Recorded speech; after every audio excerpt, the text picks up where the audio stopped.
ഇന്ന് ഞാൻ സംസാരിക്കുന്നത് വെള്ളിത്തിരയിൽ മിന്നിത്തിളങ്ങാതെ പോയ മറ്റൊരു നക്ഷത്രത്തെ പറ്റിയാണ്.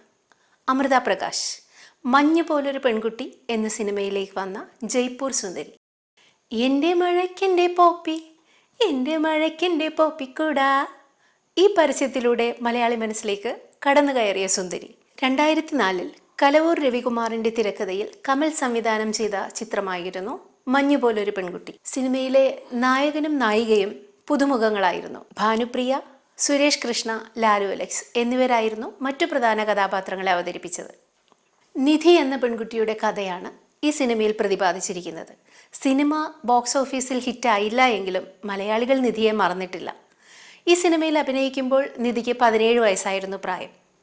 ആ കാലത്ത് യുവാക്കളുടെ ക്രഷായിരുന്നു നിധി. പൂർണ്ണമായും വിദേശത്ത് ചിത്രീകരിച്ച ഇതിലേ നീ എന്തേ വന്നില്ല എന്ന ഗാനം മലയാളികളുടെ പ്രിയപ്പെട്ട ഗാനങ്ങളിൽ ഒന്നായി ഇപ്പോഴുമുണ്ട്.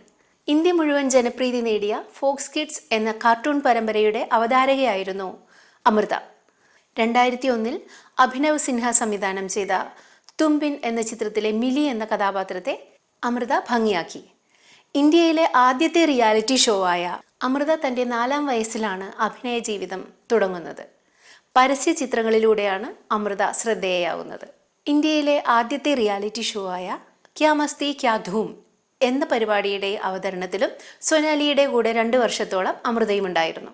അതിനുശേഷം വിരലിലെണ്ണാവുന്ന ചിത്രങ്ങളിലേ അഭിനയിച്ചിട്ടുള്ളൂ എങ്കിലും ടെലിവിഷൻ രംഗത്ത് നടി ഇപ്പോഴും സജീവമാണ്.